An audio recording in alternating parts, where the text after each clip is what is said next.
Hey friends, welcome back to my YouTube channel. उम्मीद करती हूँ आप सब खैरियत होंगे। मैं भी बिल्कुल ठीक हूँ। आज हम स्टार्ट करने वाले हैं हिस्ट्री का फर्स्ट चैप्टर, राजा, किसान और नगर। और इसके अंतर्गत हम देखेंगे महाजनपद के बारे में और आर्थिक, सामाजिक, राजनीतिक व्यवस्था देखेंगे और देखेंगे युद्धों के बारे में इनके। तो देख लेते हैं वैदिक सभ्यता। वैदिक सभ्यता से पहले आपकी हड़प्पा सभ्यता, जो कि 2600 ईसा पूर्व से 1900 ईसा पूर्व इनका टाइम पीरियड था, समय काल था। उसके बाद आपका आया वैदिक सभ्यता। तो देख लेते हैं क्या है। हड़प्पा सभ्यता के पतन के बाद वैदिक सभ्यता आई। वैदिक सभ्यता आर्यों के द्वारा बनाई गई सभ्यता थी। किसके द्वारा बनाई गई सभ्यता थी? तो आर्यों के द्वारा बनाई गई सभ्यता थी। अब देखते हैं, वैदिक सभ्यता एक ग्रामीण सभ्यता थी जो कि 1500 ईस्वी पूर्व से 600 ईस्वी पूर्व तक चली। कैसी सभ्यता थी? तो ग्रामीण सभ्यता थी, यानी एक जुट होके लोग रहते हैं, उस टाइप की सभ्यता थी। वैदिक काल में इन चारों वेदों की रचना हुई। कौन कौन से वेदों की? ऋग्वेद, यजुर्वेद और सामवेद और अथर्ववेद। तो इन चारों वेदों की रचना किस सभ्यता में हुई? तो वैदिक सभ्यता में हुई। उसके अलावा है वैदिक सभ्यता के बाद महाजनपद काल आया। इस समय एक नए नगरों का विकास हुआ। ठीक है, जब महाजनपद काल आया तो उस समय क्या हो रहा था? उस समय नए नगरों का विकास हो रहा था। तो आपके ये चारों वेद हो गए, ऋग्वेद, यजुर्वेद, सामवेद और अथर्ववेद। ये चारों क्या है? आपके वेद हैं और ये बहुत इंपॉर्टेंट है, तो इसे आप लोग ज़रूर याद करके रखिएगा कि ये क्या है। उसके अलावा है आपका 6ठी शताब्दी ईसा पूर्व एक परिवर्तनकारी काल है। ठीक है, एक परिवर्तनकाली मतलब ये एक बहुत बड़ा बदलाव आया इस समय, इस काल में। जो हमारे अंदर बदलाव आया वो इसी काल में अधिक आया था। इस काल में लोगों ने लोहों का उपयोग करना सीखा। इस काल में लोगों ने अपने शवों को दफनाने के बजाय अलग तरीके से उसका अंतिम संस्कार किया। इस काल में लोगों ने सिक्कों का प्रचलन किया। इस काल में लोगों ने कृषि विभाग में भी अच्छा खासा जो था वो तरक्की पाया। तो देखते हैं, प्रारंभिक भारतीय इतिहास में 6ठी सदी ईस्वी पूर्व को एक अहम बदलावकारी काल माना जाता है।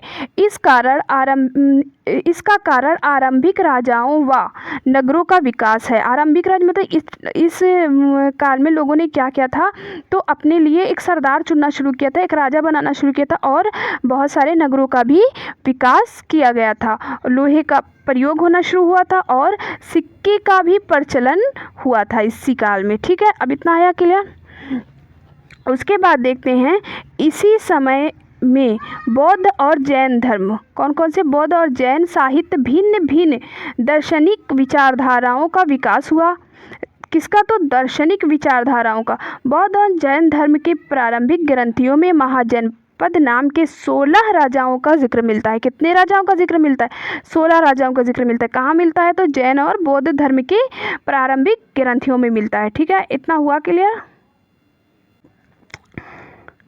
फिर देखते हैं, 6ठी शताब्दी ईसा पूर्व कृषि के लिए परिवर्तन काल माना जाता है। इस काल में लोहे के हल का प्रयोग करके क्या हो रहा था? जिससे कठोर ज़मीन को जोतना आसान हुआ था। इस समय क्या हुआ? लोहे का हल प्रयोग किया गया, जिससे जो कठोर हो गई थी, जो बंजर ज़मीन थी, उसे जोतने में आसानी पैदा हुई। इस काल में धान के पौधे की रूपण शुरू हुई। क्या हुआ? जो रूपण मतलब जो रुपाई, हम अपनी ठेठ भाषा में बोलते हैं धान रुपाई, तो उसका भी इसी काल में प्रारंभ हुआ। धान की जो रुपाई थी वो इसी काल में शुरू हुई। इनसे फसल में उपज बढ़ी और जो हल आया, उनका लोहे का हल आया, तो उससे ज़मीन और नम हुई और बढ़िया तरीके से हुई। और भी जो भी फसल जो थी उससे और बेहतर तरीके से उन लोगों ने उसकी उपज करनी शुरू की। तो कृषि के फील्ड में इन लोगों ने यहाँ पे बहुत बड़ी तरक्की हासिल की। अब देखते हैं जनपद और महाजनपद। जनपद क्या होता है और महाजनपद क्या होता है? तो ऋग वैदिक युग के राजाओं को जन कहा जाता है। जो ऋग वैदिक युग के राजा थे उन्हें जन कहा जाता है, तथा उत्तर वैदिक युग के राजाओं को जनपद कहा जाता है। अब आया समझ में, ऋग वैदिक के राजाओं को जन कहा जाता है और उत्तर वैदिक युग में राजा को क्या कहा जाता है? जनपद कहा जाता है। फिर देखते हैं 6वीं शताब्दी ईसा पूर्व में देश एक राजनीतिक क्षितिज पर जिन विभिन्न राजाओं का अस्तित्व दिखाई दिया, किस पर? राजनीतिक क्षितिज पर जिन राजाओं का अस्तित्व दिखाई दिया उन्हें महाजनपद कहा गया। तो समझ में आया जनपद क्या है?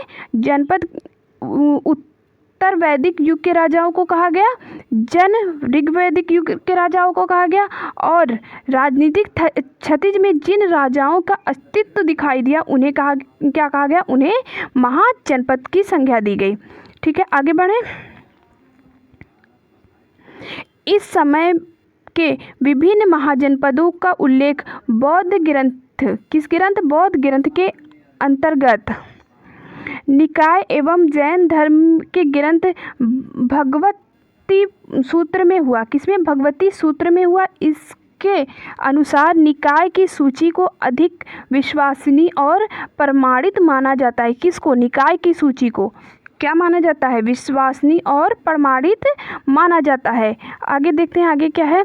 तो बौद्ध एवं जैन धर्म के प्रारंभिक ग्रंथियों में महाजनपद का नाम 16 राजाओं का जिक्र आता है। ये ऊपर भी हम लोगों ने पढ़ा है कि उनके ग्रंथियों में 16 राजाओं के, महाजनपद के 16 नाम के 16 राजाओं का जिक्र आता है। हालांकि महाजनपदों के नाम की तालिका इन ग्रंथियों में एक बराबर नहीं, यानी कि सेम टू सेम नहीं मिलती है, इधर उधर से मिलती है। किंतु वज्जी, मगध, कौशल, कुरु, पंचाल, गांधार और अवंती जैसे नाम अक्सर मिलते हैं। इससे यह स्पष्ट है कि उक्त जनपद सबसे अहम महाजनपदों में गिने, यानी ये सारे जनपद जो हैं वो सबसे अहम जनपदों में गिने जाते हैं। अधिकांश महाजनपद पर राजाओं का शासन था। जो ज़्यादातर जो महाजनपद थे उस पर क्या था? राजाओं का शासन था। लेकिन गढ़ और संघ नाम के राज्यों में लोगों के समूह शासन करता था। क्या था? उस टाइम पे भी अभी पंचायत चल रही थी, लोगों का समूह शासन करता था, यानी ग्रुप में अभी काम हो रहा था यहाँ पे। हर जनपद की राजधानी होती थी जिसे किले से घेरा जाता था, यानी एक किला बना दिया जाता था, और इसके अंतर्गत उनकी अपनी जो भी अर्थव्यवस्था और रहने सहने सब इसमें होता था। तो ये उसका अपना एक समय सीमा होता था, उसकी राजधानी होती थी कि यहाँ से जितना उनका किला होगा उतनी दूर उनका अपना राजपाट होगा। आया इतना समझ में? आगे बढ़े। किलेबद्ध राजधानियों का रख रखाव और प्रारंभिक सेनाओं और नौकरशाही के लिए अधिक धन की ज़रूरत थी। ठीक है, अब जो किलेबंद राजधानियाँ थी उनके रख रखाव के लिए, उनकी जो आर्थिक व्यवस्था थी उसके लिए, और उनके प्रारंभिक सेनाओं के लिए जो वो सेना तैयार करते उसके लिए, और जो उनके जो राजा थे उस टाइम उनके जो नौकर थे उसके लिए अधिक धन की ज़रूरत थी। इन सारी चीज़ों को पेम्पर करने के लिए उनको और अधिक धन की ज़रूरत थी। शासक किसानों और व्यापारियों से कर वसूलते थे। क्या करते थे? जो शासक थे उस टाइम के, वो किसान और व्यापारी जो खेती करता था और जो कोई बिजनेस करता था, यानी कि वो क्या करता था? अपनी जनता से एक कर वसूल करता, टैक्स लगाता था। कर मतलब होता है टैक्स, जो अभी हम मोदी जी को भर रहे हैं। तो क्या करते थे? कर वसूल करते थे। ऐसा हो सकता है कि पड़ोसी राज्यों को लूट कर धन इकट्ठा किया जाए, और ये भी मान सकते हैं हम कि वो क्या करते थे? अपने पड़ोसी राज्यों को लूट कर अपना धन इकट्ठा करते थे, ऐसा भी कहा जा सकता है। ठीक है, धीरे धीरे कुछ राज्य अस्थाई सेना और शाही नौकर रखने लगे, और फिर क्या हुआ? धीरे धीरे तरक्की हुआ, और कुछ राज्य ऐसे हुए जिन्होंने क्या किया? अस्थाई सेना, यानी अपनी एक खुद की सेना बनाई, और तो और अपने जो उनके उस टाइम पे राजा थे उनके लिए शाही नौकर, यानी कि जो सरकारी होते मुलाजिम थे उन्हें रखना शुरू किया। अब देखते हैं गढ़ एवं संघ। तो गढ़ और संघ क्या होता है? तो गढ़ शब्द का प्रयोग कई सदस्य वाले समूह के लिए किया जाता है। कई सदस्य वाले समूह के लिए, किसके लिए? कई सदस्य वाले समूह के लिए किया जाता है। जैसे कि हम एक ले लेते हैं, एक गांव है, उससे वो गांव जो है, अब उसका जो डिस्ट्रिक्ट होगा उस गांव का, वो गढ़ कहलाएगा उस चीज़ का। ठीक है, इतना हुआ क्लियर। अब संघ देखते हैं क्या है। तो संघ शब्द का प्रयोग किसी संगठन या सभा के लिए किया जाता है। जहाँ लोगों को एकत्रित किया जाता है उस जगह के लिए संघ का प्रयोग किया जाता है। गण या संघ में कई शासक होते हैं। कभी कभी लोग एक साथ शासन करते हैं। क्या होता है, जो गण और संघ होता है उसमें बहुत सारे शासक होते हैं, बहुत सारे राज्य करने वाले लोग होते हैं। और कभी कभी ऐसा होता है कि लोग एक साथ ही मतलब एकत्रित होकर अपना कार्य करते हैं। सभाओं में वाद विवाद के जरिए निर्णय लिया जाता है कि गणों की सभाओं में स्त्री सदों कंपकारों की भागीदारी। पहले क्या होता था कि जो थोड़ा सा वीक होता था और महिलाओं को तो बिल्कुल ही राजनीतिक क्षेत्र में नहीं घुसने दिया जाता। अभी तो महिलाएं ज़्यादा हैं पुरुषों से, तो उस टाइम पे ये चलता था। इसीलिए उन्हें लोकतंत्र नहीं माना जाता। क्या होता था कि जब उन्हें भाग ही नहीं दिया जाता था तो उन्हें लोकतंत्र मानने का कोई क्वेश्चन ही नहीं बनता, कोई सवाल ही नहीं पैदा होता। भगवान बुद्ध और भगवान महावीर दोनों इन्हीं गणों से संबंधित हैं। जो हिंदू धर्म बौद्ध धर्म के भगवान हैं, भगवान बुद्ध और भगवान महावीर, वो क्या है, इन्हीं गणों से संबंधित हैं। वज्जी संघ की ही भांति कुछ राज्य में भूमि साहित्य अनेक आर्थिक स्रोत पर राजागण सामूहिक नियंत्रण रखते थे। क्या होता था कि जहाँ पर राज्यों में भूमि साहित्य अनेक स्रोत होते थे, यानी कि ज़मीनों से निकलने के जो बहुत सारे, वहाँ पे राजा क्या करते थे, अपना एक नियंत्रण रखते थे। फिर देखते हैं अब जो सबसे बड़ा राज्य आया अभी तक महाजनपद, जो सबसे बड़ा था वह क्या था, मगध महाजनपद। अब इसको देख लेते हैं। मगध आधुनिक बिहार राज्य में स्थित है। क्या है, आधुनिक बिहार राज्य में स्थित है। मगध 6ठी और 4ठी शताब्दी ईसा पूर्व का सबसे शक्तिशाली महाजनपद बना। क्या बना, सबसे शक्तिशाली महाजनपद बना। सबसे शक्तिशाली महाजनपद 6ठी और 4ठी शताब्दी पूर्व कौन है, तो मगध है। और देखते हैं, प्रारंभिक में राजगिरा मगध की राजधानी थी। मगध की राजधानी कहाँ थी, राजगिरा थी। पहाड़ियों के बीच में बसा राजगिरा एक किले बंद शहर था। वो क्या था, चारों तरफ किलों से घिरा हुआ था। बाद में 4ठी शताब्दी ईसा पूर्व में पाटलिपुत्र को राजधानी बनाया गया। पाटलिपुत्र को क्या किया गया, मगध की राजधानी बना दिया गया। वर्तमान में पाटलिपुत्र को पटना कहते हैं। अभी इस टाइम पे जिस पाटलिपुत्र की बात हो रही है उस पाटलिपुत्र को इस टाइम पे हम पटना का नाम दिए हैं। हम पटना से जानते हैं उस चीज़ को। अनेक राजधानियों की किलेबंदी लकड़ी, ईंट या पत्थर की ऊंची दीवारों से बनी होती थी। जो किला बनता था उस टाइम पे वो किस चीज़ का बना होता था, तो लकड़ी का बना होता था, पत्थर का बना होता था, ईंट का बना होता था। ठीक है, उसकी ऊंची दीवार बना दी जाती थी और वही रक्षा करती थी उन राज्यों की। उसके बाद देखते हैं, कौशाम्बी से किले की दीवार का साक्ष्य मिलते हैं। ये सब तो कॉमन है। आगे चलते हैं, मगध का देख लेते हैं पूरा।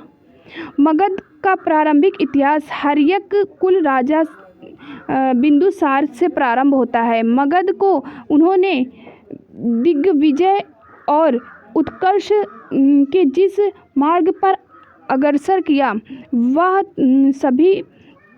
वह तभी समाप्त हुआ जब कालिंग के युद्ध में उपरांत अशोक ने अपनी तलवार को म्यान में क्या की, शांति दी। तो क्या हुआ कि जो मगध के राजा थे उन्होंने प्रारंभिक में हल्यक युग राजा और बिंदुसार के द्वारा तो हुआ था, ये तो पता है। जब उनका जो उस टाइम पे बनाया हुआ नियम था, अगर एक वर्ड में देखें तो उनका जो उस टाइम उसी टाइम समाप्त हुआ जब अशोक ने क्या किया, विजय पाली, शांति दी, मतलब उन्होंने जब उस पर विजय पाली। ठीक है, मगध जनपद इतना समृद्ध क्यों था, तो देख लेते क्यों था।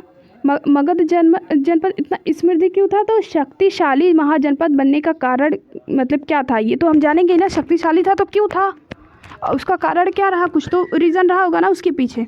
तो देखते हैं, यह प्राकृतिक रूप से सुरक्षित था।